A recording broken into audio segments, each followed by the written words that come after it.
باللہ من الشیطان الرجیم بسم اللہ الرحمن الرحیم ارجعوا الی ابیکم فقولوا یا ابانا ان ابنک سرق وما شہدنا الا بما علمنا وما کننا للغیب حافظین صدق اللہ العلی العظیم۔ رفقائے محترم، یہ بات حقیقت بھی ہے اور مسلمان اس پر اعتبار اور ایمان بھی رکھتے ہیں کہ غیب کا علم صرف اور صرف اللہ تبارک و تعالیٰ کی ذات کو ہے۔ اللہ کے علاوہ کوئی غیب کا علم نہیں جانتا، الا یہ کہ اللہ تبارک و تعالیٰ کسی کو جتنا علم عطا کرتے ہیں۔ اصل منبع اللہ تبارک و تعالیٰ کی ذات ہے۔ کوئی نہیں جانتا کہ میرے ساتھ کیا فیصلہ ہونے والا ہے اور آنے والے وقت میں اللہ تبارک و تعالیٰ کیا فیصلہ کرنے والا ہے۔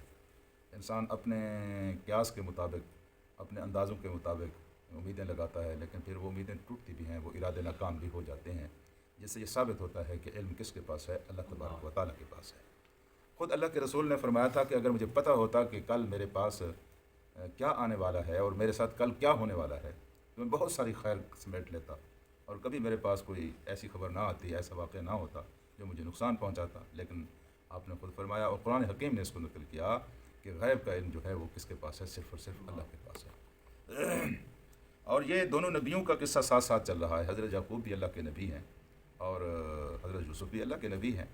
خود اللہ کے نبی کے ساتھ جو کچھ ہوتا ہے، اللہ کے نبی کو اور خود ان کے باپ جو خدا کے نبی، اس کو پتہ بھی نہیں ہے کہ یوسف کے ساتھ کیا ہوا ہے، یہاں تک کہ اس کے بیٹے یہ جھوٹ بولنے میں بھی نہیں دقت محسوس کر رہے ہیں کہ انہوں نے ان کو کنویں میں پھینکا ہے، اسے کہہ رہے ہیں کہ انہیں اسے بھیڑیا کھا گیا ہے۔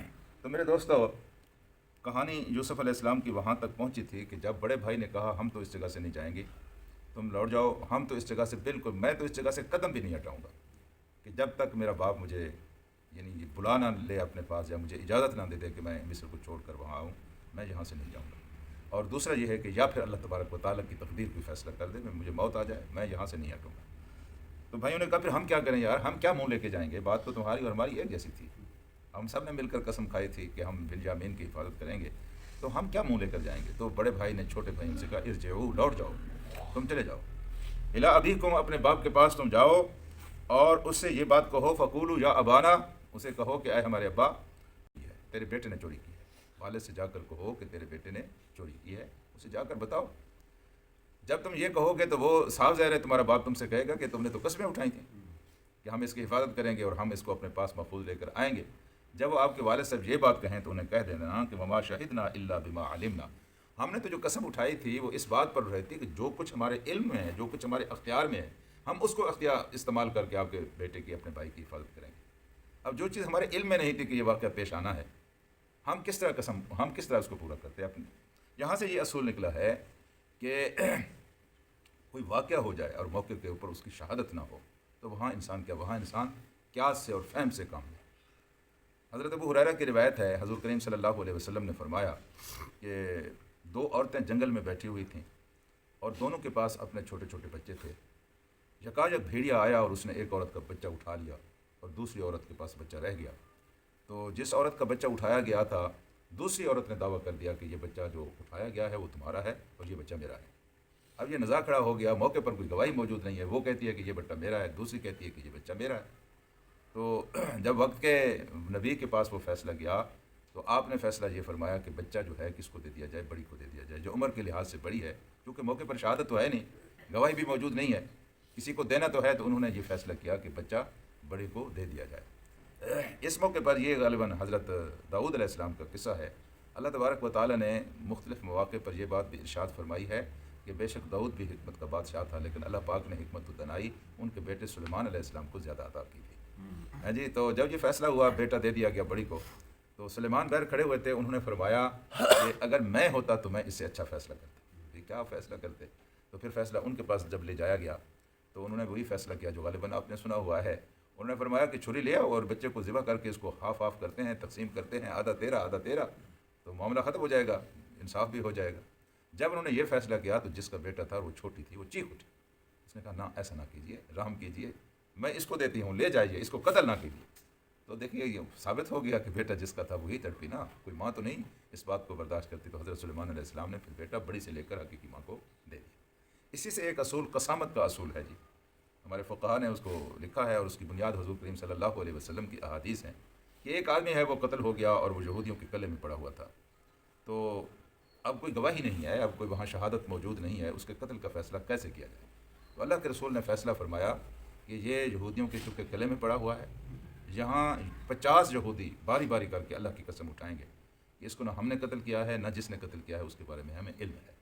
اسی طرح 50 عیسائیوں سے بھی آپ نے قسم لی، تو یہودی میرا خیال ہے قسم نہ اٹھا سکے تو حضور کریم صلی اللہ علیہ وسلم نے فرمایا کہ یہ دیت ادا کریں گے، اب قتل ان کے ذمہ ہے۔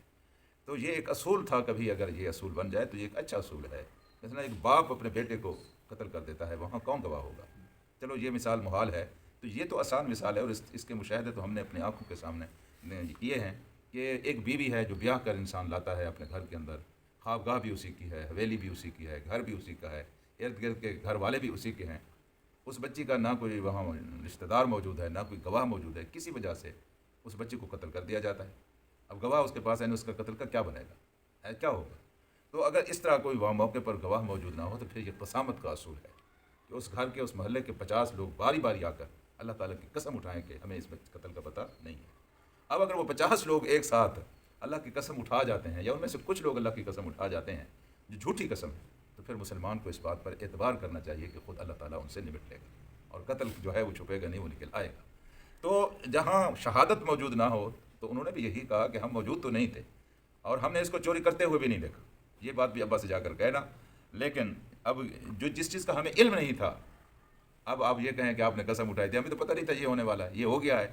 انہوں نے پھر اصولی آخر میں بات یہ بھی کر لی کہ وما کننا للغیب حافظین، وما کننا ہم نہیں تھے للغیب غیب کے لیے حافظین، ہم غیب کے محافظ تو نہیں تھے، غیب کا علم تو ہمیں نہیں تھا، یہ تو ایک واقعہ ہو گیا اور ہمارے بس میں بھی نہیں تھا اور ہمارے علم میں بھی نہیں تھا، یہ جا کر اپنے والد سے تم کہو۔ یہ جناب یوسف کے بڑے بھائی نے چھوٹے بھائیوں کو ہدایت کی اور پھر وہ لوٹ گئے۔ آگے بھی انہوں نے ایک بات کہی کہ اگر آپ کو اعتبار ہماری بات پر نہیں آتا تو یہ بستی والے ہیں یا قافلے والے ہیں، ان سے پوچھ لیجئے کہ یہ واقعہ اس طرح ہوا۔ تو اس کا تذکرہ انشاءاللہ کل کریں گے۔ اللہ سے دعا کرتے ہیں کہ اللہ ہمیں قرآن کو سمجھنے اور اس پر عمل کرنے کی توفیق دے۔ اللہم صلی علی